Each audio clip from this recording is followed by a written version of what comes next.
Políticamente Incorrectos es presentado por... Ser clavadista profesional y de riesgo es un sueño cumplido donde el talento, la vocación y la templanza se hacen presentes en Ricardo Montenegro, clavadista venezolano de 38 años de edad. Ricardo tiene 34 años de experiencia en saltos ornamentales, disciplina conocida también como clavados.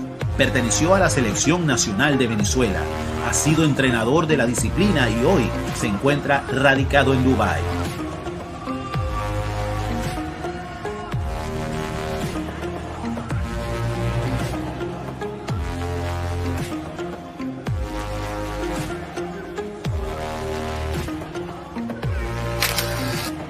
Los shows acrobáticos y artísticos que realiza Ricardo por el mundo son su pasión y espera algún día poder llevarlos a los majestuosos escenarios de su país, Venezuela. Las redes sociales de Ricardo Montenegro están en la descripción de este programa. Síguelo para que estés al tanto de su recorrido profesional. Con el apoyo de ustedes en Patreon, nos ayudan a seguir creando contenidos en los canales Repúblicos TV, Alberto Franceschi González y a fortalecer el movimiento Repúblicos. Los invitamos a que se suscriban. patreon.com/repúblicos.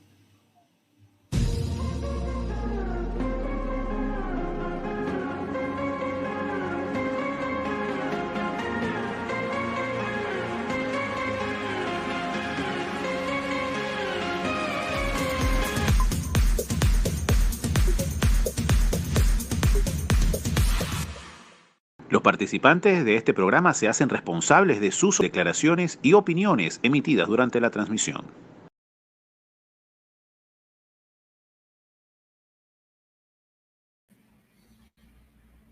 Muy buenas tardes, muy buenas noches o muy buenos días donde quiera que se encuentren. Bienvenidos a Políticamente Incorrectos. Quien les habla, Joana Montenegro, en compañía del doctor Alberto Franceschi.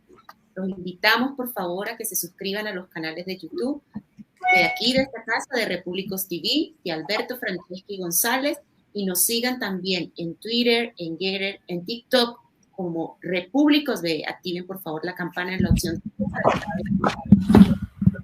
la plataforma les alerte y regálenos, por favor, desde ya ese like, esa manito arriba y compartan estos contenidos si son de su agrado en redes sociales con familia y amigos.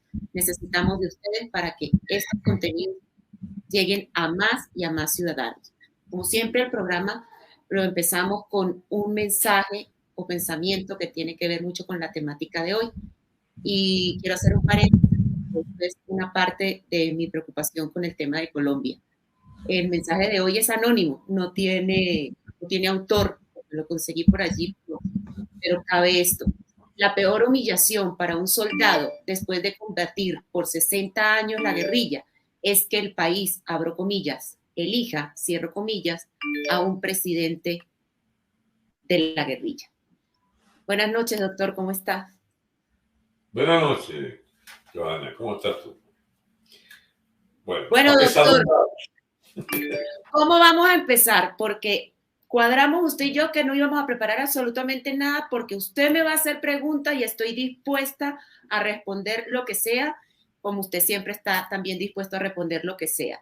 Lo único que sí quiero manifestar públicamente que mis opiniones de hoy son netamente personales, propias. No me baso en conjeturas, no me baso en supuestos, ni en hipótesis, porque tengo experiencia sobre el tema y más aún después de hace ya 3 años que estoy aquí al lado del doctor Alberto Franceschi. Así que, ¿cómo comenzamos, doctor? Bueno, hay que empezar constatando que siendo usted la que va a opinar sobre todo usted, porque vive allá y es repúblico y es colombiana también, además de venezolana tachirense. Es decir, es una persona que tiene muchos más elementos a la mano para, comprender lo que ocurre y eventualmente trazar la línea gruesa de lo que viene para Colombia.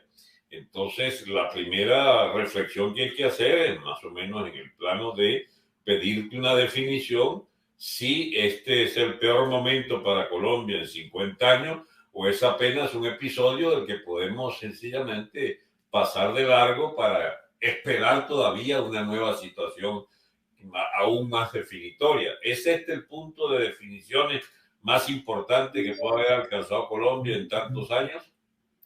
Pues doctor, mi opinión personal es que es como un punto de inflexión donde está, valga la redundancia, a punto de hacer una caída libre, porque efectivamente mi opinión personal, repito, reitero, con toda responsabilidad, lo hablo desde la hipótesis, y es que se parece mucho cuando me encantó su programa con Daniel Lara Falía y usted habló justamente de las tropelías del chavismo colombianizado. El hecho de que fue tan claro, absolutamente tan claro, lo que viví, lo que presencié, lo que constaté el día domingo y viendo también los resultados anteriores de primera vuelta y viendo los resultados de elección de Senado y Cámara, viendo la única persona que levantó su voz con respecto a las máquinas, que fue el expresidente Pastrana. Entonces, los partidos silenciados, y uno dice, ya cada vez uno entiende más del por qué la importancia de una república, porque la democracia ha sido bastante prostituida, doctor, en lo que ha permitido la democracia. Y entonces veo sí que es un problema gravísimo, un problema que se acerca, que uno dice con la opinión y la hipótesis, el hecho de que ojalá nos equivoquemos, ojalá no sea algo peor, porque yo veo al señor Petro, y me disculpa usted y cualquier persona que me vea, yo a ese señor nunca le voy a decir presidente, porque adopto la misma posición que tengo con el señor Biden, quien ocupa la Casa Blanca, y el señor Petro, que va a ocupar la Casa de Nariño. Para mí no fue limpio como se llegó allí, hasta por los números, hasta por lo que sea, hasta por lo que explicó Laura de Rosa en un programa que me invitaron el día lunes. Una cosa son los votos utilitarios, pero otra cosa era todo lo que yo explicaba ese día, que lo pude constatar, doctor. Y veo que Petro es muchísimo peor que Chávez. ¿En qué sentido? Bueno, además de que es bastante mentiroso, además de que es muy mentiroso, el hecho de que él se atreva, una de las cosas que más, está bien, existe la politiquería, nosotros estamos haciendo política de altura desde Repúblicos, pero bueno, o peor o igual, porque si le digo una cosa, yo tengo justamente un video que no lo voy a compartir el día de hoy, si Dios quiere lo comparto el sábado en Panorama Político. El discurso, parte del discurso que hizo el señor Petro el día sábado es casi calcado al discurso de Chávez del 98. Y cuando él promete muchísimas cosas, cuando él hace muchísimas cosas, y en el momento, cuando él dice a los opositores, palabras más, palabras menos, dice los perdono, de verdad fue un golpe bajo. ¿Y cómo lo considero peor? ¿Cómo lo puedo considerar peor? Es que indiferentemente Chávez también, al igual que él, consiguió indultos, consiguió la carta abierta hasta de la justicia para, en el caso de Petro, ser 3 veces candidato a la presidencia, hasta que ahorita se la dan. Entonces, y doctor, es que es demasiado complejo el hecho de que ese señor tiene más de 500 procesos. No estamos hablando de una intentona golpista como la de Chávez, que bueno, eso fue nefasto y terrible y nunca nos lo vamos a olvidar, pero este señor tiene 500 procesos, casos abiertos, y la justicia, usted lo ha manifestado muchísimas veces en el hecho de que está impregnada también de todo este proceso, desde el Foro de Sao Paulo, desde el Grupo de Puebla, todo este hecho de que estén secuestrando hasta el imperio de la ley. Por eso es que permitieron a este señor ser 3 veces candidato, ser alcalde de Bogotá, bueno, en fin, es muy complejo. Y cuando lo veo es que ese señor además no tiene escrúpulos, porque desde antes de llegar a esa presidencia, doctor, él ya decía muchísimas cosas que iba a hacer. Ni siquiera Chávez se atrevió a tanto antes de llegar a la presidencia. Por eso es que lo veo peor. Yo creo que es el momento, Johanna, de reflexionar sobre si los problemas no se refieren solamente a lo que pueda representar Petros o su persona, sus aspiraciones, legítimas o no, de presidir el país, sino este sistema político colombiano es suficientemente sólido para evitar que un sepulturero de naciones, como puede ser Chávez o como puede ser Petros, triunfen y puedan hacer lo que se han propuesto hacer y convertir en añicos todas las instituciones, porque eso es lo que está en juego. Si se le permitió jugar con las reglas de la llamada democracia colombiana, no había conciencia entonces de que Petros era un personaje distinto a los otros personajes de la política, que podía ser alguien capaz de destruir todo lo acumulado de la democracia colombiana. Nadie se dio cuenta de eso, porque ahora es que arranca la otra cuenta.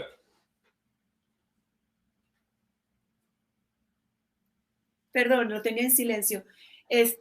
Doctor, ahorita que usted menciona eso, justamente otra de las cosas que yo he analizado y que se aprende tanto cuando se busca y se escudriña justamente y se sigue tanto las directrices de cómo entender todo este tema político al doctor Gustavo Bueno, que en paz descanse.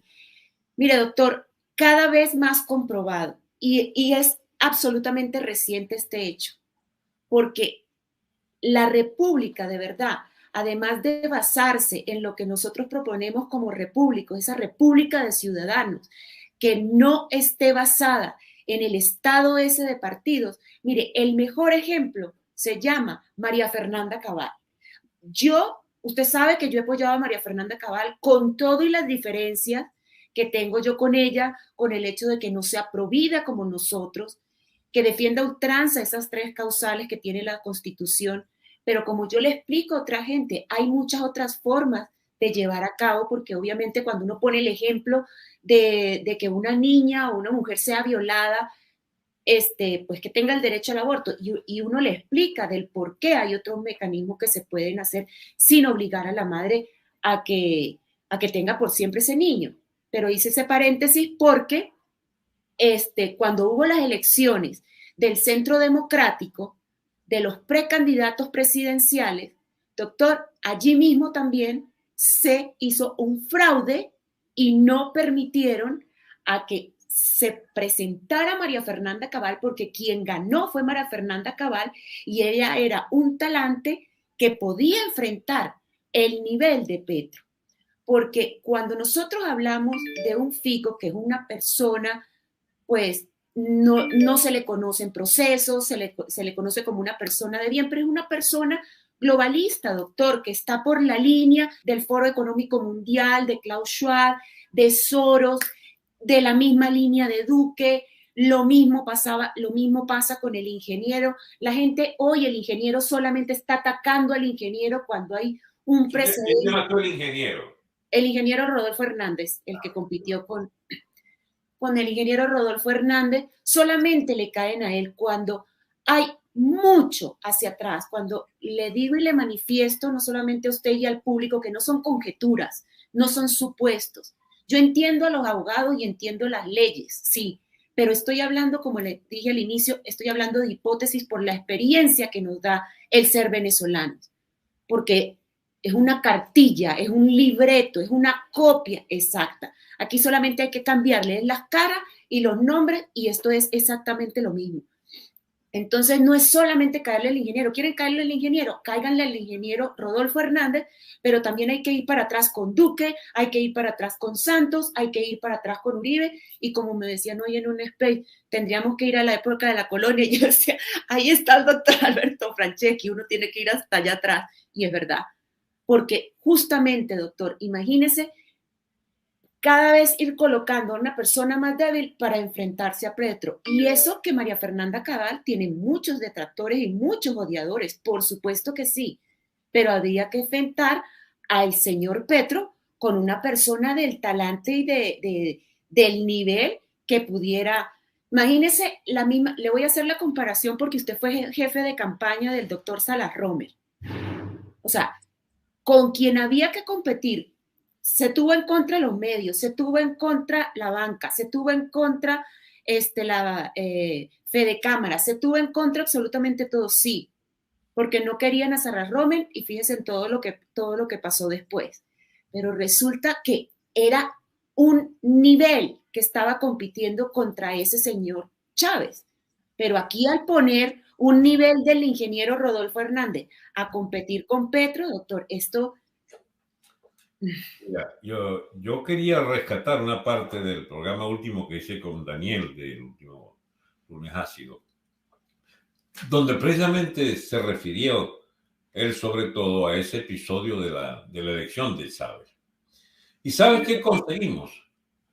La enorme similitud entre cómo se elige a Chávez y cómo se elige a Salas Romer. Cómo se elige, cómo se deja de elegir a Salas Romer y cómo ahora se elige a Petro y no se elige al ingeniero. ¿Y cuál es el elemento común? La deserción, la traición de grandes sectores de la élite dominante en su expresión política, que prefieren marchar con Chávez como marchó Acción Democrática en su liderazgo de señor aquel, ¿cómo se llamaba? El caudillo, Alfaro Ustero, y la nena reina de belleza, ¿cómo se llamaba? La alcaldesa de Chacao, chica. Dios mío, se me borró esa mujer. Irene Sáenz. La predilecta de la gran prensa, de las televisoras y de las élites políticas, la tuvieron un año y pico en 70% de predilección electoral, y luego cumple el triste papel de ser la acompañante del voto útil para Chávez, al negarse a votar por Salas Romer, al negarse a explicar al público que estábamos frente a una nueva situación cuando Chávez insurge como candidato con probabilidades de ganar frente a un Salas Romer que necesitaba más que nunca la disciplina del conjunto de los factores de la élite venezolana y del pueblo para hacer frente al fenómeno Chávez. Y bien, ¿qué ocurrió? Hay que rebobinar. ¿Qué ocurre con la elección de Petro? Petro no lo eligen ese día, lo eligieron en todas las semanas anteriores hasta llegar al colmo de ver a un tal Fajardo, el gran Fajardo, enseñar su boleta orgulloso del voto en blanco, que es un voto de ruin capitulación a Petro. Esto hay que decirlo, porque si no se quedan como si esto hubiera sido un malabarismo de Petro. No, chicos, aquí colaboraron muchos, demasiado. Hay que revisar la política de los grandes medios de comunicación, de los grandes pulpos informativos. ¿Cuál es la línea del diario El Tiempo? Pero no de hoy solamente, de la trayectoria que ya dibuja Santos durante 8 años de gobierno, de complicidades con la guerrilla, de adulterar la opinión nacional usando, darle la espalda al resultado de aquel referéndum extraordinario que condenó los acuerdos que hizo Santos con la guerrilla. Y hay algunos personajes que no aparecen. Yo, por ejemplo, siguiendo los consejos de un gran amigo mío, me atrevería a poner de relieve un nombre que nadie lo conoce, mejor dicho, sí lo conocen, pero no en el fango de la política y los nombres que van y vienen. ¿Tú has oído hablar de un tal Pietro Parolin? No, señor. Se conoce muy poco. Es el jefe de la diplomacia del Vaticano. Y Pietro Parolin es la cabeza pensante del pacto de Colombia. El Vaticano estuvo hasta las orejas metido en el pacto de avenirse con la guerrilla de la mano de Santos, de la mano del castrismo y de la mano del Departamento de Estado de Obama. Pues bien, Pietro Parolin está aún en el Vaticano y es el factotum del papado de Francisco. Qué casualidad, la misma traza de política exterior, ¿no? Bien, amigos, ¿de qué nos extrañamos entonces? De que en el patio colombiano, así como el patio venezolano, producto de toda la trama histórica de las capitulaciones ante la peor calaña del castrismo en América, haya el Vaticano incluso, empezando por el Vaticano, haber capitulado ante esta fuerza de destrucción nacional. El señor Parolin es responsable también, sobre todo Pietro Parolin, de la elección de Petro, puesto que fue uno de los que puso a Santos, puesto que fue uno de los artífices del acuerdo con la guerrilla que beneficia a todos los malandros que son hoy en la punta de lanza financiera y política de Santos. ¿O es que primera línea de dónde viene? Es una hechura del terrorismo urbano, del terrorismo de la FARC y de todas estas guerrillas. De esas disidencias que se vuelven guerrillas urbanas. Entonces el problema no es si Rodolfo sí, Rodolfo no. Rodolfo es una pieza pasajera, circunstancial y advenediza, con lo cual quiero decir, eso no estaba ni siquiera en el programa, que salga un tipo allí como este hombre, irresponsable en muchas de las cosas que dijo o que dejó de decir. El problema es anterior, es saber que Santos fue reelecto con fraude, es primero saber que fue Uribe el que lo puso. Y ese era el principal artífice de la política del castrismo hacia Venezuela y Colombia y hacia toda América. Y ahora sí tienen por fin su triunfo completo. ¿Tú no te acuerdas de la pretensión de Zelaya de alzarse con el poder en Honduras? Tú estabas muy chiquita, pero yo no estaba tan chiquito. No estaba tan muchacho. El señor Zelaya le obstruye en su plan una asonada de las Fuerzas Armadas que, digamos, defiende el presidente del Congreso. Y ese presidente del Congreso le da un cipotazo y lo sacan en pijama a Costa Rica, fue a parar en un avión. Bien. ¿Y quién armaba esa política de defensa de Zelaya como eje de... Fíjate tú cómo sigue, vuelve a ganar 15 años, después de 20 años, ya no sé ni cuánto, la mujer de Zelaya en Honduras. ¿Pero de dónde viene eso? Viene de una política del Departamento de Estado de Obama. Obama reconoció a Zelaya, reconoció a Zelaya y condenó la asonada militar que llevó al poder a aquel hombre de apellido italiano, que no recuerdo el nombre en este momento, el presidente en ese momento de facto. Pues bien, esto tiene una historia, cada una de estas supuestas figuraciones que aparecen de repente en el escenario, ya va, eso viene de muy atrás. La historia de Colombia, la tragedia del liberal Uribe, Uribe nunca fue hasta las últimas consecuencias. Ahora, como quiera que aquel país se adecentó, que hizo parte importante de su programa, que contuvo la guerrilla y la derrotó incluso en aspectos fundamentales, bien, por favor, hay que reconocerle al doctor Uribe esa parte de su historia. Pero si te vas a fondo de lo que fue su propia presidencia, vas a encontrar que hay capitulaciones de Uribe en lo de la tolerancia respecto a la manera como el Poder Judicial colombiano fue haciéndose de un espacio de intocables en Colombia para mantener a raya ¿cómo se llama? La intención de los sectores más consecuentes en derrotar efectivamente la guerrilla hasta su última consecuencia. ¿Y en qué lo mido yo? La prisión de jefes militares, chicos, que peleaban contra la guerrilla. Y los llevaron presos y los condenaron a 15 y 20 años de prisión, chicos. Bajo Uribe. Y ya al haber capitulado en ese terreno, ya no le autoriza a asumir la defensa incondicional de las instituciones colombianas, que sí fueron defendidas por esos militares que fueron condenados en época de Uribe, porque es el Tribunal de Justicia, la Corte de Justicia colombiana en última instancia, lo que ha venido siendo la principal coalición mugrienta de intereses contrarios al interés nacional de Colombia, que le daba la cara al Petro, que tolera que Petro vuelva siempre al escenario a pesar de tener todas las causas abiertas que tuvo y que le permite haber sido tan condescendiente con todas las tropelías de Santos, que también digamos, autorizó el fraude contra el candidato Zuluaga, Oscar Iván Zuluaga, y que permite que Santos esté todavía vivito y coleando, aspirando y ganando la presidencia de Colombia. Nada de esto se explica, sino desde allá, desde atrás. La prisión de los jefes militares que fueron los más consecuentes en la lucha contra la guerrilla y que pagaron su lealtad al Estado pagando prisión por haber cumplido su deber.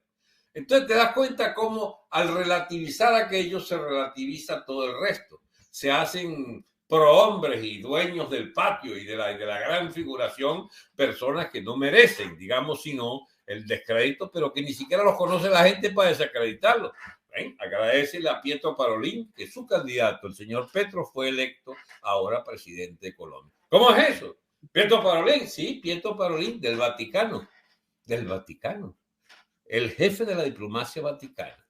Porque nunca como ahora el plan de Parolin y el plan de Francisco, el plan de Obama del Departamento de Estado, el plan de Sánchez, el presidente del gobierno español, el mismo plan de todos los capituladores de la MUD venezolana, ¿bien? De los que le capitularon desde el primer minuto a Chávez, nunca como antes de Lula, de la Kirchner, de su marido y el sucesor de esa posición que es el presidente actual, Fernández, el payasito chileno del Partido Comunista, el Evo, pero por favor el del sombrero de Perú, esa plaga del chavismo hecha corriente dominante en América, tuvo en aquella elección de primero elegir a ese personaje por parte de Uribe, el señor Santos, y la ratificación en un fraude contra Zuluaga. Bueno, ahí tienes los orígenes de esta situación de hoy, de este escenario de hoy. Estas cosas no caen del cielo. Y esa memoria es la que hay que tener para poder saber dónde estamos y para dónde vamos. Dele. Yo le quiero hacer una pregunta, doctor. Pero voy a usted para dar respuesta, ¿no? Sí, pero yo le quiero hacer una pregunta, pero voy a poner un momento en contexto porque en eso quiero opinar.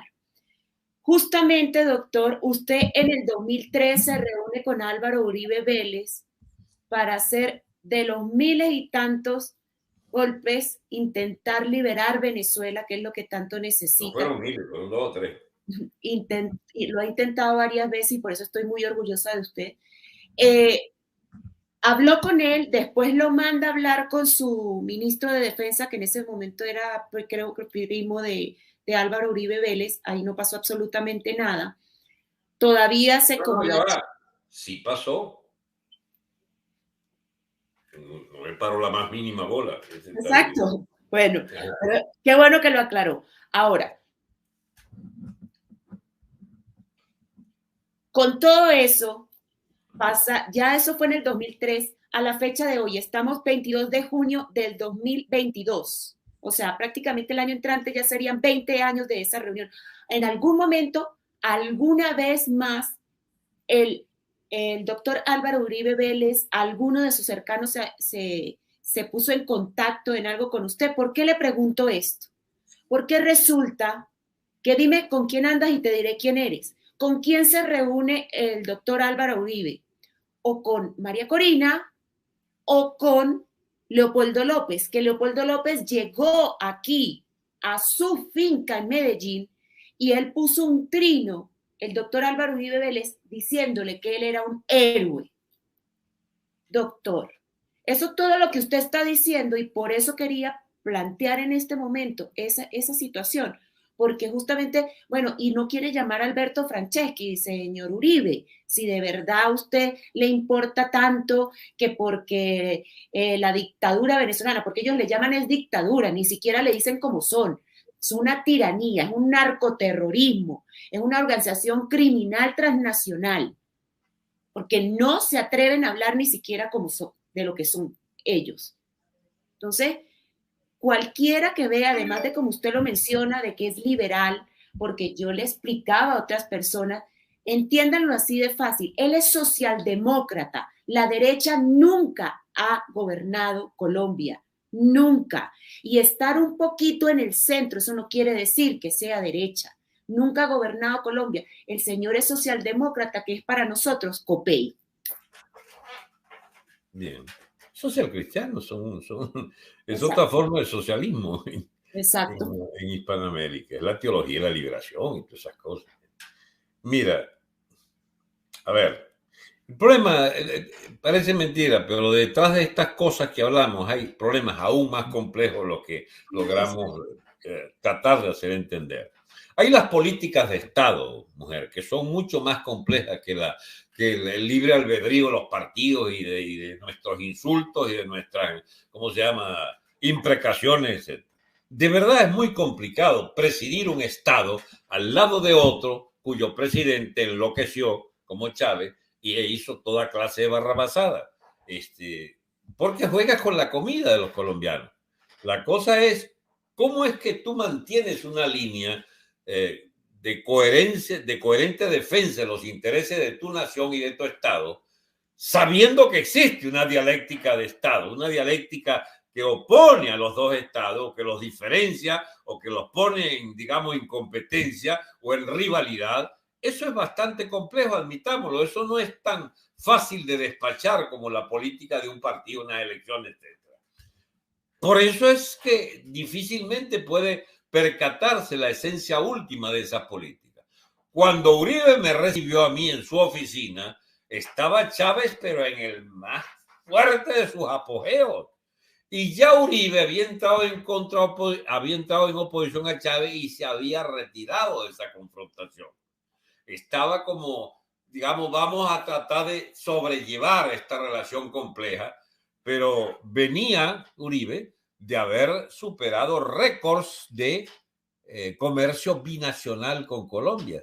¿Sabes tú cuánto era ese comercio binacional? Los colombianos no tienen ni idea de eso, pero eso llegó a ser de 4, 6, 8 mil millones de dólares anuales, el comercio binacional. Bien, la verdad que ni yo mismo recuerdo en qué momento de ese comercio se me ocurrió a mí ir a visitar. A lo mejor si hubiera visto esa cifra del comercio exterior colombiano no hubiera ido, porque significaba que la prudencia de Uribe iba a ser directamente proporcional a las cifras de exportaciones e importaciones con la dictadura venezolana. Pero hay algo que retener. No hay en el 2003 una política que no pueda ser defendida en general del doctor Uribe respecto a Colombia. Pero respecto a Venezuela ya era cobarde. Siguió siendo cobarde. Ahora, no le tocaba ser cobarde, a lo mejor sí, desde el punto de vista de los intereses colombianos, pero los que entendemos la política de otra manera sabemos que ese tipo de complicidad de errores se pagan, porque yo reivindico a Uribe y hasta a Santos en la denuncia que hicieron de lo de aquel guerrillero que lo mataron allá en la frontera de Ecuador. ¿Cómo se llamaba? El jefe guerrillero, eso, que daron unas grabaciones que eso llenó de excremento a todas sus circunstancias. Pues bien, no te oigo. Deja el micrófono abierto, mi amor. Ajá. Es que a veces hay bulla ahí afuera. Raúl Reyes.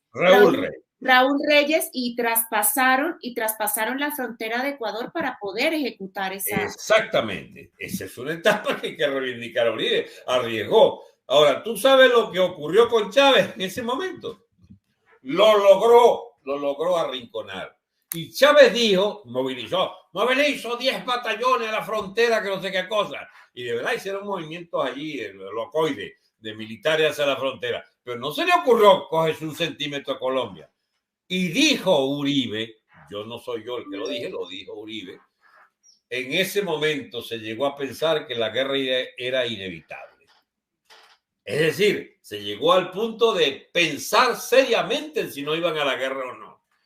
Si hubieran decidido la guerra, yo no sé qué hubiera pasado, no puedo, ¿cómo se llama?, devolverme e inventar una historia ficción. Pero lo concreto era, teníamos un presidente el señor Uribe, capaz de poner en riesgo muchas cosas con tal de ir a la fuente del conflicto binacional, que era la defensa de unas guerrillas en fronteras de otros estados. Y eso implicó consecuencias de todo tipo para Colombia en materia diplomática. Pues Uribe se atrevió. Pero al final de aquello pone, ahí sí yo no puedo culparlo directamente a él, sino a muchas cosas, digamos, paralelas o coetáneas o asimilables, como la existencia de la política vaticana, por ejemplo, que Uribe se le ocurre poner de sucesor de él al que era jefe de la diplomacia militar colombiana, el ministro de Relaciones Exteriores, al ministro de Defensa, perdón, que era santo en ese momento, y lo ponen precisamente a enterrar todo lo que él hizo en la primera magistratura. Bueno, ya estamos entonces en otra etapa de Colombia. Pero cuando tú ves que la línea de Uribe desde la confrontación pasa a la capitulación y a, digamos, enamorar la izquierda, ¿cómo se llama?, a los socios venezolanos de la MUD, antes que María Corina y Leopoldito, era Mudero. La línea oficial de Uribe era la MUD de Venezuela. El Borges, el sinvergüenza Capriles, todo eso era la gente de él. Y entonces, como fracasan todos, escoge los nuevos íconos. Y en los nuevos íconos están estos desacreditados del Leopoldito y compañía. Y hasta escoge María Corina, digamos, como interlocutora. Bueno, mis amigos, ¿y quién puede decirle a Uribe que él tiene la línea de continuidad con su zigzag de una permanente acomodación a los intereses que el chavismo quería que representaran en Colombia, gente que no lo confrontara más, como fue él mismo cuando la cuestión del guerrillero que mataron, sino con una línea de conveniencias. Y en conveniencias y conveniencias llegamos hasta hoy. María Corina es la ídolo de Uribe porque es una buena mujer que defiende unas causas generales abstractas, anodinas e inservibles para la confrontación directa contra el chavismo, que es en última instancia una persona que puede amoldarse a las exigencias de la diplomacia común de coexistencia con el gobierno colombiano. No, yo te doctor. apuesto. Y decirle héroe a Leopoldo López, ay, doctor. Bueno, Leopoldo es la transición. Doctor, es que mire, es tan importante lo que usted acaba de comentar que mire, no sé si quiere que lo comparta y lo pueda ver la gente, pero le quiero comentar que justamente hoy, prácticamente hace 9, 10 horas, el señor Petro publicaba este trino y dice lo siguiente: me he comunicado con el gobierno venezolano para abrir las fronteras y restablecer el pleno ejercicio de los derechos humanos en la frontera. Por lo que quiero comentarle a usted, con lo que nos acababa usted de mencionar en eso cuando me estaba respondiendo, todo empezó con Chávez y precisamente mire por qué justamente Uribe, y no le estamos diciendo cobarde Uribe, no, simplemente actuó bajo los intereses de Colombia y sus propios intereses.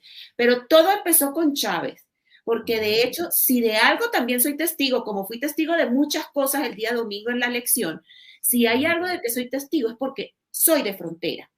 Y yo viví toda la vida en San Cristóbal, pero estudié en Cúcuta, doctor, porque yo soy psicóloga graduada en Cúcuta de la Universidad Antonio Nariño, o sea, estoy graduada en Colombia como psicóloga.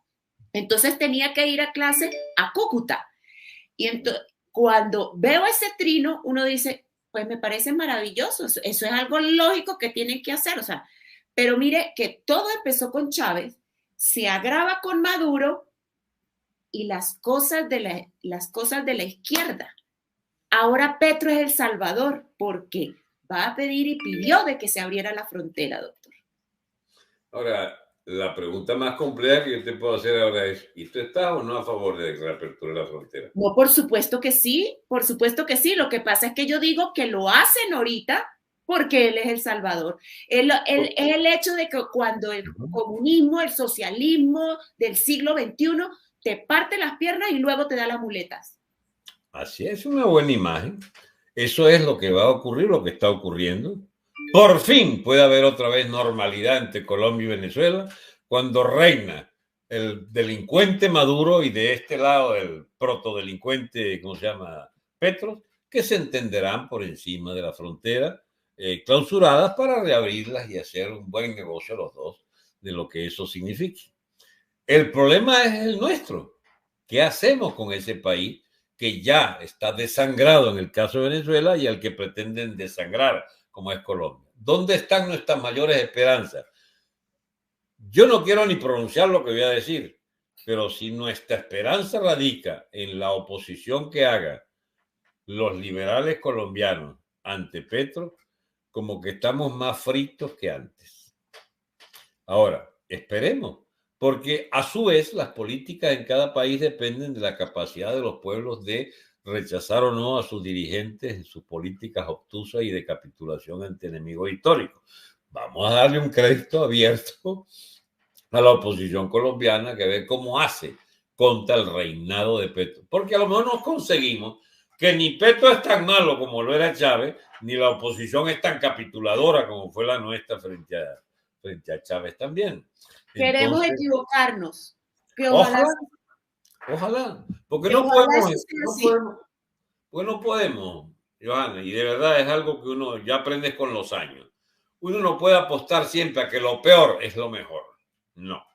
Lo que puede ser mejor para Colombia es que haya, y para Venezuela, es que haya una normalización de relaciones y en que vuelvan a fluir las empresas, puedan volver a comerciar y ambos pueblos, en particular el tachirense y los Santander, etcétera, puedan beneficiarse de un intenso comercio que puede llevar prosperidad económica, algunos sé qué. Pero eso de darle crédito me importa nada que se beneficie quien sea, pero sabemos que en el fondo, el telón de fondo, es que mucha gente terminará sus privaciones y terminará con las angustias que implicó esta frontera cerrada de tanto tiempo. No puede salir sino algo bueno de esa, porque lo otro es creer que es la confrontación y pura y simple la que nos puede deparar algún destino. Pequeño problema, yo estoy de acuerdo con que la confrontación debe darnos ese mejor destino, pero ¿quiénes son los que van a confrontar?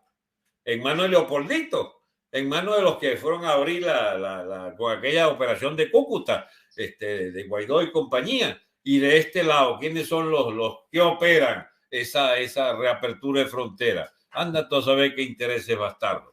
Entonces, la guerrilla quizás para que le devuelvan sus dominios sobre el tráfico con Venezuela y sobre los contrabandos sobre Venezuela, las rutas del narcotráfico. ¿Qué es lo que quieren?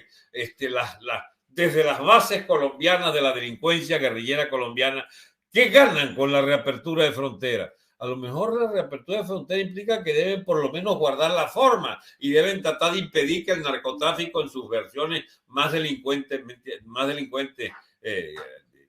delincuencia más abierta y visible, no se exhiban tanto. A lo mejor ganamos eso, pero lo importante es saber que ya lo peor está atrás. Lo peor que podíamos padecer ya quedó bajo el reinado del chavismo, irreversible por ahora, y el reinado por fin que logra entonces el guerrillerismo colombiano tras la figura siniestra de este Petro. Ahora, ¿qué viene de aquí en adelante? Me imagino que luchas, me imagino que recomposición de ambas sociedades, pero ¿qué formas toman? No la sabemos porque seguimos en manos de los actores políticos en el caso de Venezuela, actores políticos desacreditados en bancarrota, todos. Y en manos de Colombia, la chequera en blanco que le han firmado toda la élite colombiana al señor Petro para que haga lo que le dé gana con la sociedad colombiana. Ojalá no sea un bicharraco de la peor especie y permita que Colombia no tenga sus peores días bajo su mando. Y si vamos a equivocarnos, pero mire. Es más, doctor, quiero comentarle algo muy importante. Ajá. Yo lo mencioné hace algunas semanas en Panorama Político con usted y con Fernando Godo, y era que Petro, justamente en primera vuelta, en los pocos debates que él fue el único que mencionó el tema monómeros, el único que lo mencionó. No solamente fueron unos abogados que pusieron esa denuncia ya, y un juez de los Estados Unidos ya abrió ese proceso para empezar a investigar sobre todo el tema de monómeros. Pero el uno de los el único de los candidatos presidenciales en primera vuelta que nombró el tema de monómeros fue Gustavo Petro. ¿A qué me refiero yo con esto?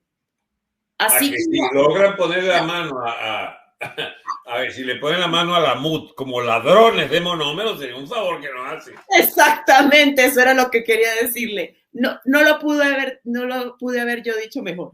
Así de sencillo. Eso yo también comparto que es lo más lógico, la frontera nunca debió haber estado cerrada.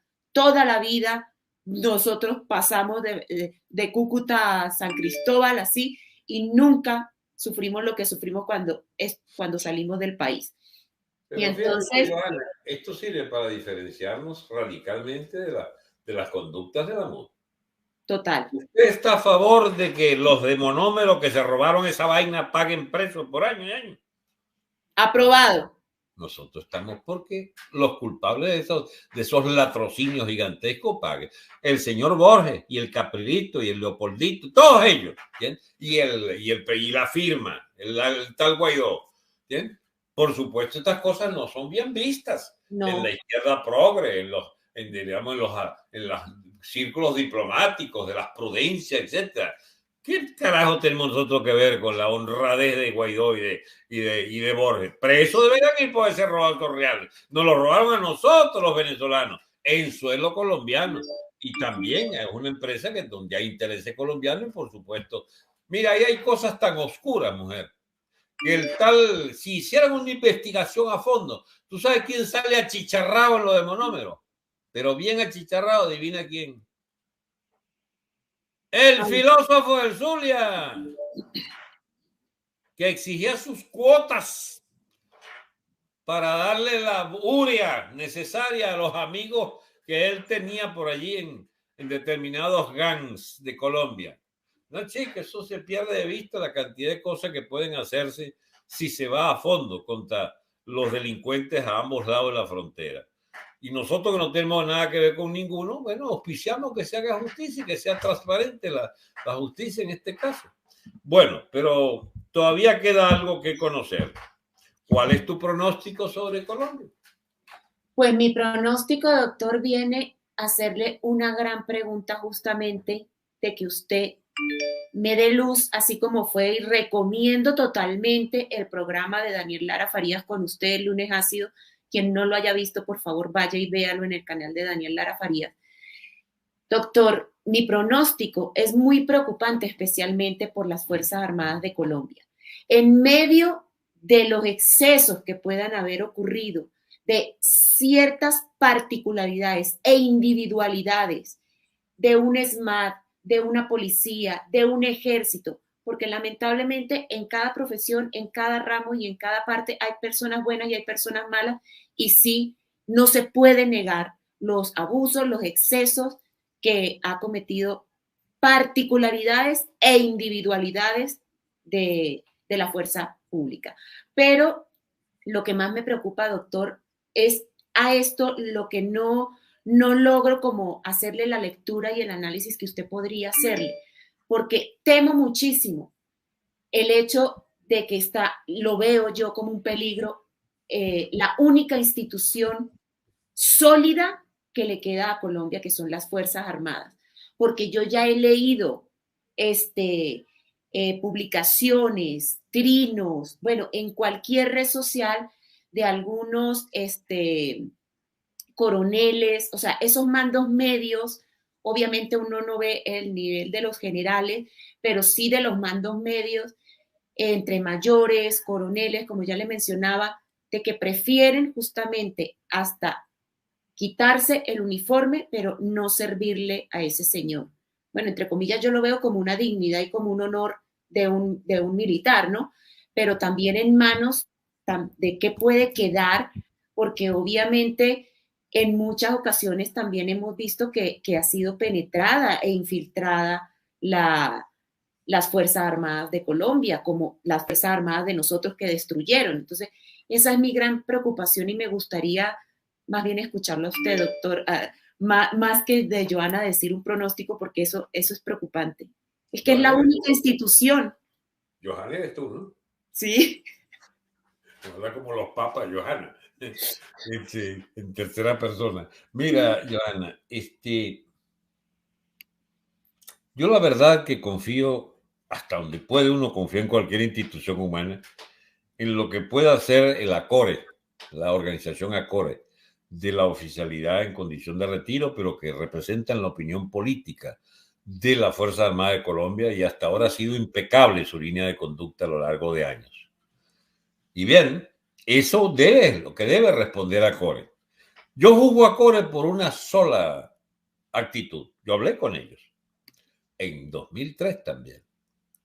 Y me encontré con una cosa que no podía alterar, que era el juicio de ellos, digo yo, en la hipótesis de que haya una insurrección en el Táchira y el gobierno central quiera aplastarla.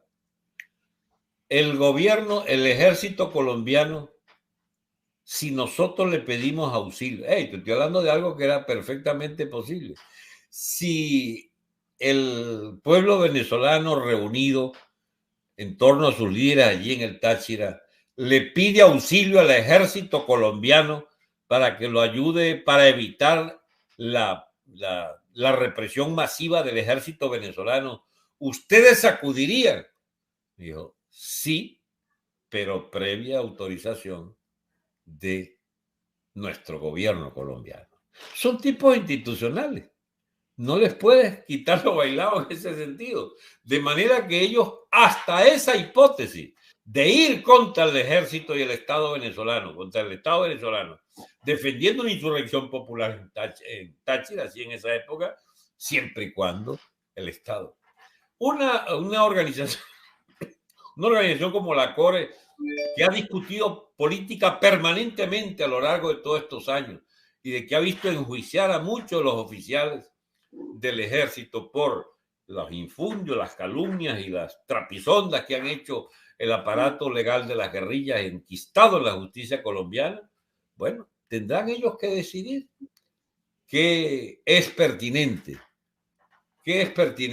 en lo de estas políticas que va a hacer este hombre Petros contra ellos mismos y contra las Fuerzas Armadas. Ya veremos, si actúan correctamente, serán equilibrados y prudentes, etc. Si el gobierno de Petro se le va la mano, a lo mejor tendrás una confrontación interna. Ojo, Colombia no es así que tiene garantizado que pasa agachado en todo esto. Colombia puede haber una guerra civil incluso. Y para que haya guerra civil, el elemento desencadenante es la fractura militar. Y la fractura de las Fuerzas Armadas depende de esta gente de ACORE y de la propia oficialidad activa y del Ejecutivo de Petro. Porque si un día de esto pretende Petro ir más allá de lo que había pensado y pretender afectar los intereses de muchos oficiales hoy en ejercicio, bien, pudiera encontrarse con la sorpresa que se le devuelvan a la yugular a Petro. Pero yo no estoy aquí para auspiciar esa confrontación. Yo estoy aquí para que se reúnan las fuerzas necesarias para impedir que Petro gane terreno en la lucha contra la digna oficialidad de las Fuerzas Armadas colombianas. Lo que sí me da una impresión muy positiva es que, a diferencia de Venezuela, Colombia, frente al ascenso de Chávez, está prevenida y no está desarmada políticamente. La Venezuela de los oficiales del año 2000 los compraron como gallinas, chicos, como lechones, a bajo precio. Eran gente ya acostumbrada a las corruptelas de Adeco Pay. En Colombia no hay las corruptelas que había en Venezuela el año 98. El ejército Adeco y el ejército copellano ya eran fuerzas manoseadas por la corrupción, y allí anidó el chavismo. Y de allí vino nuestro gran fracaso histórico, porque no teníamos fuerzas capaces de defender el Estado venezolano. Ojalá yo tenga un juicio, digamos, menos, ¿cómo se llama? Que ojalá sea correcto lo que estoy diciendo. Hay reservas importantes de las Fuerzas Armadas en Colombia para detener, porque no eran Fuerzas Armadas corruptas y no lo son, puedan detener a tiempo el flagelo que significa la obra de destrucción del castrismo en Colombia. Si eso es así, si hay esa fuerza, los militares colombianos impedirán que Petro haga lo que le da la gana, lo que sí pudo hacer Chávez por el terreno blandito en el que pisó, envasado en las corruptelas de los oficiales Adey-Copey. Ahora veremos. Doctor, no sé si ya casi vamos terminando, pero quisiera decirle algo muy importante, ya que esta respuesta, sabe que en medio de todo esto pasa el domingo, bueno, han hecho miles de space colombianos, hermanos colombianos, y hay space donde han llegado a estar entre 1,000, otros 2,000, otros 3,000 personas, y justamente un space del tablazo, así se llama el tablazo, tuvo como invitado, y lo tuve que buscar porque usted sabe cómo soy yo también con los nombres, tuvo este invitado, el senador de la República, el señor José Obdulio Gaviria. Bueno, Obdulio. Bueno, doctor Franceschi, si usted lo conoce, bueno, le voy a decir qué dijo el señor. Cuando pedí la palabra, no me dieron la palabra. Y después, cuando escuché las barbaridades más grandes, ahí sí yo dije, menos mal que me entró una llamada y la atendí porque dije, gracias a Dios me sacaron de allá porque no quería seguir escuchando. El señor José Obdulio Gaviria, senador del Centro Democrático, dijo que los señores Cisneros, que el grupo Cisneros, que el señor Mendoza, eran unos grandes empresarios y luchadores de todo el tema de Venezuela. Cuando yo le comenté el día sábado que estuvimos en Panorama Político, usted y yo solos, siempre usted ha manifestado, porque eso hay que reiterarlo 1,000 veces, de cómo Chávez llegó a la presidencia gracias al sector empresarial, gracias a la banca, gracias a los medios de comunicación. Y el sábado justamente le manifestaba a usted en Panorama Político de cómo hasta dentro de los Petrovideos estaba el director principal de Caracol. Entonces, si no es por Caracol, este señor que es senador de la República y habla en nombre del Centro Democrático y se jacta en decir de que esos probos empresarios como los Cisneros y el señor Mendoza, yo quisiera escuchar su opinión. Bueno, que es una estupidez la que ha dicho el señor Obdulio. Yo te quiero ser sincero, lo respetaba más antes que terminara esa frase tú. Eso significa... Yo me lo imaginé. Debe estar despistado y medio. ¿Entiendes? Perfecto. Es que ese es el problema. Los venezolanos y los colombianos que viven pegados, viven a espalda, pegados pero por la espalda. O sea, se ignoran mutuamente. La élite colombiana tiene muy poco que ver con la venezolana y viceversa. Por no hablar del pueblo, que sencillamente se limitan a tratar de comer allí, en los negocios que hagan o no hagan. Bueno, pero es muy propio de las élites, la venalidad, la estupidez política de ambas élites, la colombiana y la venezolana. Yo no creo que llegue al extremo de que se dejen agarrar tan facilito como agarraron la élite venezolana. Ojalá haya mejores reservas que la de que yo creía en el señor José Obdulio, pero no me extrañaría que sean tan venados y tan ahuevoneados, como dicen los venezolanos, ¿entiendes? Para ser pasto fácil de la confusión política.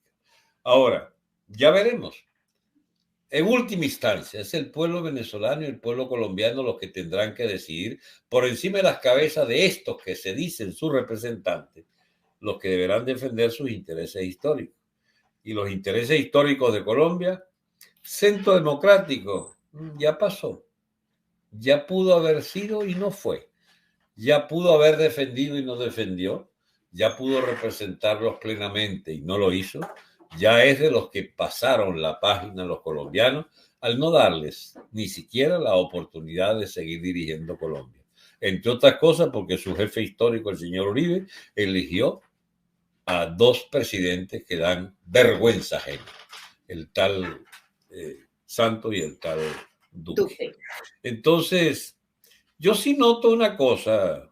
Perdón, Uribe es un político típico. No hay nadie más típico que Uribe como político. Ahí está diciendo, ¿no creen ustedes que Petro no es inteligente? Es mucho más inteligente que Chávez. Mira, yo no voy a defender la inteligencia de Chávez, sería muy estúpido de mi parte. Chávez, si no era estúpido, si no era inteligente, era más vivo que el carajo. Exactamente. Y se metió el país entero en un bolsillo y fue un líder de masa permanente y se murió en el cargo, pero porque lo mataron los propios chavistas o los castristas, no sé qué carajo lo mató.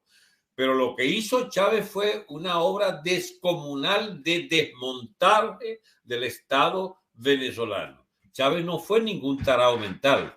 Yo no sé si este es tarado, tendría que demostrarme con 10, 15 años en el poder si no lo es. Pero eso de esa carta blanca que ya le dé, esa carta de buena conducta que ya le extiende Uribe por adelantado, porque es un tipo inteligentísimo que puede ser más peligroso que Chávez, carajo, pero que es más peligroso que haber acabado con Venezuela y con el Estado. Que pretenderá el señor Uribe con esas, digamos, recovecos donde por esa vía se le reconoce al señor Petro como un interlocutor válido, porque eso es lo que está en discusión. Se puede hablar todavía con Petro. Es Petro un tipo apto para, respetémoslo, digamos que es muy inteligente y que es un soberano presidente constitucional relevante y respetado, investido por la institución de la Constitución para entonces merecer nosotros el lugar de ser los, ¿cómo se llama? Diría Uribe, los corresponsales, los correspondientes de este lado del país para dialogar con él y preparar planes conjuntos, etc. Por lo pronto yo, como no estoy ganando indulgencia con nadie, porque ya todas mis apuestas las hice a unos perdedores de pacotilla como son la élite colombiana, que ¿cómo serán de malos que son más perdedores que el chavismo? Porque ya estos pasaron a ser momias y ¿cómo se llama? Momias y cadáveres políticos que dejó Chávez y Maduro en el camino. Pero los colombianos, que se la daban de grandes astutos, están todo en vaina igual que los venezolanos. Y ahora les queda por hacerle monumentos a Mendoza y a Cisneros. Pero por favor, esos son dos grandes cómplices y cabrones del chavismo. El señor Cisneros ha multiplicado por 10 su fortuna. Es el mérito del señor Cisneros, del señor Mendoza. Y Cisneros tiene 20 años trabajando para el chavismo directamente. Entonces, si él cree que esos dos son grandes representantes de nuestra élite, bueno, no le deseo nada con un gran porvenir para Colombia. Si esos que considera Uribe son los grandes personajes que él, o el Obdulio que es un portavoz de Uribe, Obdulio Gaviria. Es que es del Centro Democrático. Sí. Y es que, mire, doctor... No, pero tenía como el principal mentor y consejero de él también. No sé. Pero yo sabía que usted lo iba a conocer. Por eso es que se lo planteé. Pero hay algo que yo quiero compartir muy importante, doctor Franceschi. Y es que, número uno, ¿usted qué opina de esta, valga la redundancia, de esta opinión de Johanna? Porque, mire... Johanna eres tú, ¿no? No. Habla como los papas, en tercera persona, el papa opina. Mire, doctor. Ajá. El doctor Alberto Franceschi es la Dirección General de Repúblicos. Y en la subdirección está el doctor Humberto, en finanzas está el doctor Álvaro, Johanna está en la coordinación de general, pero todos los repúblicos somos iguales, libres, en libre expresión. Y yo he manifestado siempre que la gente piensa que porque usted es Alberto Franceschi, a todo le decimos amén, que no tenemos debates, que no tenemos discusiones, que no tenemos diferencias. Lo que pasa es que poco entienden de que el movimiento Repúblicos es de libre expresión, de libre ideología. Yo lo decía hoy en la entrevista que me hizo una periodista de Nicaragua, la licenciada Aymara.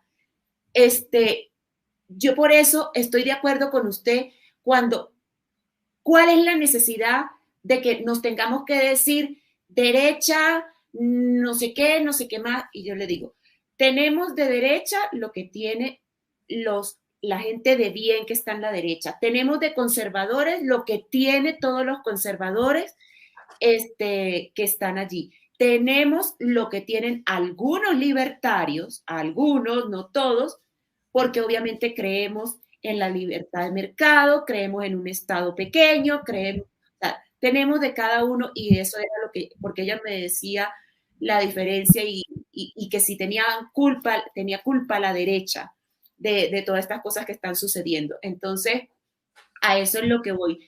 Lo que quiero decir aquí públicamente es que los líderes, doctor, no sé si está de acuerdo, no pueden ser mesiánicos, porque si hay algo que nos caracteriza es que no hemos puesto un mesianismo justamente en usted, que usted nos representa, que usted es nuestro líder, que nos sentimos con cada palabra, con cada análisis, con cada argumento, nos sentimos absolutamente representados, es por su gran capacidad intelectual, su sabiduría, su sapiencia y además que, como le puse el nombre a este programa, valga la redundancia, en nombre suyo, porque nosotros somos políticamente incorrectos y no estamos buscando banderas ni prestándole banderas a nadie. Entonces, no sé qué opina, doctor. Yo opino que te puedes equivocar muchísimo. O puedes acertar en lo fundamental al escogerme como un referente político. Yo lo único que puedo ofrecer es, digamos, una estela de relativo fracaso en mi vida, de fracasos de no haber alcanzado lo que... Doctor. No diga eso. Johanna, ha tenido lastimosamente filtraciones. Déjame terminar la frase para que puedas juzgarme. La mala suerte, la concurrencia de factores adversos, los tropiezos y equivocaciones determinaron que yo no tuviera éxito en política. ¿Bien? Ahora, te regalo esos éxitos ajenos. Éxito como Leopoldito o Caprilito. ¿Para qué le sirvió a Caprilito tener millones y millones de seguidores para venderlos como si fueran, digamos, gallinas o chivos? ¿Para qué le sirvió hasta 4 años de disimulo que tuvo allí preso el torturado Leopoldito? ¿Para qué le sirvió? ¿Para qué sirvieron esas organizaciones? Para embaucar mejor que los de antes a los que creyeran en ellos.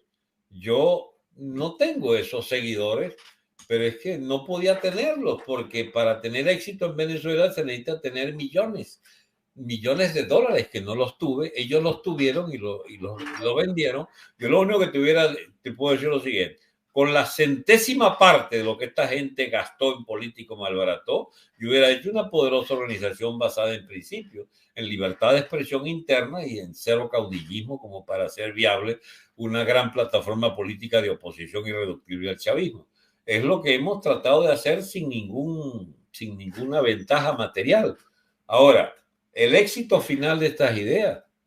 Yo, por ejemplo, tú sabes, tú compartes la visión de que nuestro gran modelo teórico y político, más que político, porque no lo era, digamos, sino filosófico, el señor Gustavo Bueno, se mide en la sabiduría de su obra, no en los éxitos políticos o las grandes... Mira una organización hecha bajo el modelo de nuestras ideas. Ahí está Vox, que iba para arriba, pero mandado. Y se equivocó, se acaba de equivocar en Andalucía y se llevó un carajazo impresionante. Porque subestimó que una cosa que los venezolanos sabemos de sobra, que es: no te metas con la mentalidad clientelar de forma frontal, porque si lo haces te puedes llevar una sorpresa. La consignas absolutamente correctas de Macarena Olona desde Vox, contra la élite capituladora y nefasta del Partido Socialista y del Partido Popular, ¿tú sabes contra qué se metió? Contra la repartidera de migajas del clientelismo político. Y de golpe el pueblo de Andalucía, que seríamos imbéciles si el pueblo de Andalucía está lleno de miserias, también de miserias mentales, quiero decir.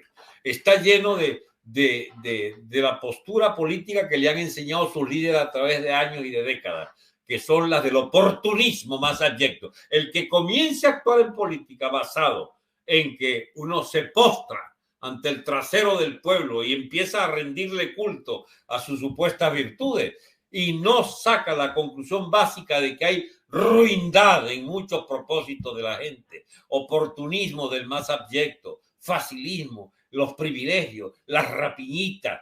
Eso, Vox no entendió eso, fíjate tú. Desde un ángulo que es todo lo más honrado del mundo, pero se le ha ocurrido en la Andalucía de los privilegios de los burócratas pretender una línea política absolutamente correcta, pero que no les da voto. Macarena Olona habría dicho que iba a entrar con una motosierra a cortar los privilegios y a hundir todos los privilegios de esa burocracia sindical, de la burocracia, los llamados chiringuitos, que son subsidios a ONGs de cuanto bicharraco hay. Esta viene a quitarme lo mío, dirían ellos. No, vamos a aguantar este voto por Vox, habrán dicho los andaluces. Y premiaron, sí, unos buenos 14 diputados en la Constitución, en el cuerpo de la Asamblea Regional, pero no les dieron el triunfo, se lo dieron al Partido Popular, que defiende... Al PP y el segundo el PSOE, doctor.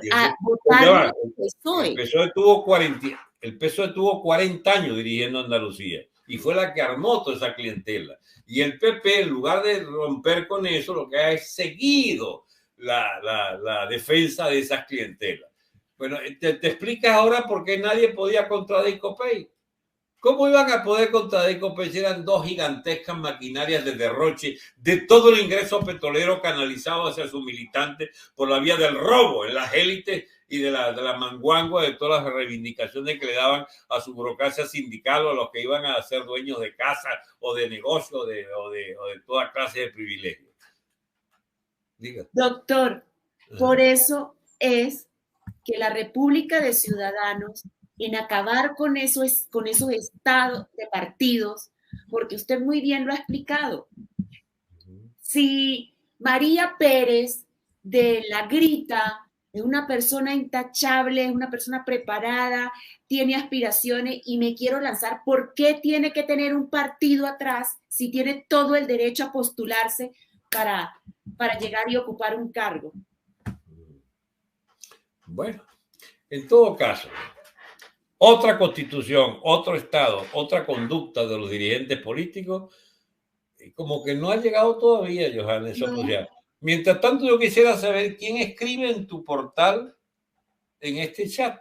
Dice, Johanna Montenegro, a las 22:02 estaba diciendo... Yo ¿en el chat privado? Sí, en el chat privado. Yo para tú estás ahí escribiendo al mismo tiempo, pero bueno, entonces, Johanna, ¿cómo hacemos? Entonces no me estás prestando atención a lo que yo diga.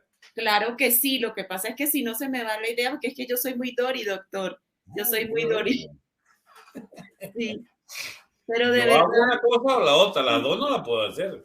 Bueno, déjeme decirle. Que más cachique a la vez. No, perdón, pero déjeme decirle que eso es un don que tenemos las mujeres.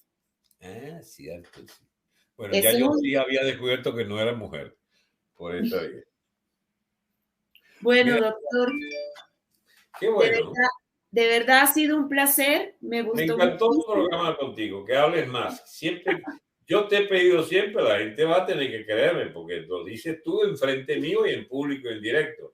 Le he insistido a Johanna que participe cada vez más, que se arriesgue a tener opiniones, que termine siendo ella un programa de ella donde habla ella 40, 50 minutos sin parar, porque la gente va estimando su formación y su capacidad de analizar temas complejos. Y bueno, mira, no empezaste tan jovencita, o sí empezaste. Yo empecé a 14 años echando vaina.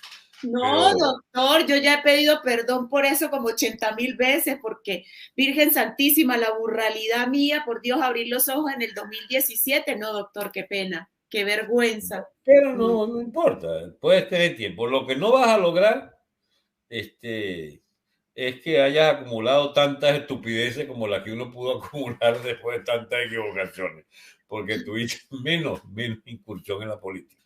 Pero de todas maneras, tienes tiempo. Yo tengo 75 años, te falta unas buenas 25 todavía para llegar a esa edad. En 25 años se hace mucho, Johanna. No, espero llegar a su nivel, Dios mío, va a costar muchísimo, pero espero llegar a su nivel. Eso sería Queda muy poquito, tienes que superarme ampliamente. Espero lo logre. Bueno, Johanna. Doctor, un placer, un honor, muchísimas gracias. Y además, yo creo que es un buen ejercicio que hagamos cuando lo tenga invitado aquí en Políticamente Incorrectos, que lo hagamos así, que no preparemos y sea sumamente natural como se hizo el día de hoy, porque es verdad, hoy tuve un reto muy grande. Una cosa es que me ha invitado de Freedom Post, otra cosa es que también Política en Falda, o sea, amistades cercanas.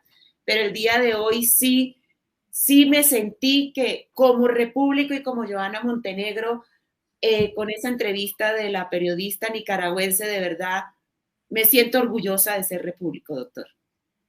De verdad. Acuérdate que tenemos todo por delante porque ya han fracasado tantos y nosotros no hemos fracasado porque no podemos fracasar porque nuestras ideas están hechas a prueba de fracaso. Nosotros estamos apostando a lo mejor del género humano, a la mejor de la síntesis de la teoría política, de las propuestas de Estado, de la propuesta de los imperios, pero somos personas muy aterrizadas y eso en política cuenta muchísimo. Quizás no te dé el poder en lo inmediato, pero te da la certeza de que todo cuanto digas tiene una razón profunda de ser y es esa nuestra mayor adquisición. Saber que en nosotros puede confiarse por la elemental razón de que no andamos ni mintiendo, ni exagerando, ni deformando nada, lo que permite una comprensión de los fenómenos reales de la lucha política. Te deseo éxito, Johanna, y muchas gracias por tu invitación de hoy. Gracias. Y que no tenemos precio, doctor, porque el único precio que tenemos es para hacer lo que se debe hacer en liberar a Venezuela. Así es. Hasta pronto, Johanna. Muchísimas gracias, que Dios los bendiga. El próximo miércoles va a haber una semana de descanso, así que nos vemos en 15 días. Cuídense mucho. Bendiciones. Okay. Por favor, no se olviden de suscribirse al canal de Repúblicos TV en YouTube, también del doctor Alberto Franceschi. No se olviden que nos pueden ubicar también en Twitter, en Getter y hasta en TikTok, por favor, por Repúblicos B. Activen la campana de la opción todos para que los productores, cada vez subimos contenido, la plataforma les alerte. Y no olvide, como cerramos siempre, nuestro mensaje final en Políticamente Incorrectos. Todo lo que tenemos que hacer es ponernos de pie y el pequeño juego de ellos habrá terminado. Feliz noche, bendiciones y cuídense mucho.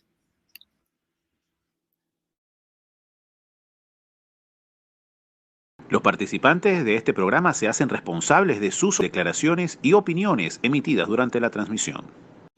Con el apoyo de ustedes en Patreon, nos ayudan a seguir creando contenidos en los canales Repúblicos TV, Alberto Franceschi González y a fortalecer el movimiento Repúblicos. Los invitamos a que se suscriban. patreon.com/repúblicos.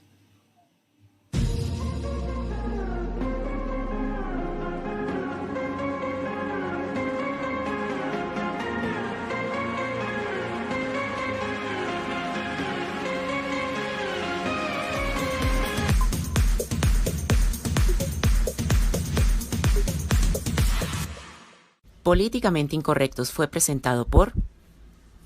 Ser clavadista profesional y de riesgo es un sueño cumplido donde el talento, la vocación y la templanza se hacen presentes en Ricardo Montenegro, clavadista venezolano de 38 años de edad. Ricardo tiene 34 años de experiencia en saltos ornamentales, disciplina conocida también como clavados. Perteneció a la Selección Nacional de Venezuela, ha sido entrenador de la disciplina y hoy se encuentra radicado en Dubái.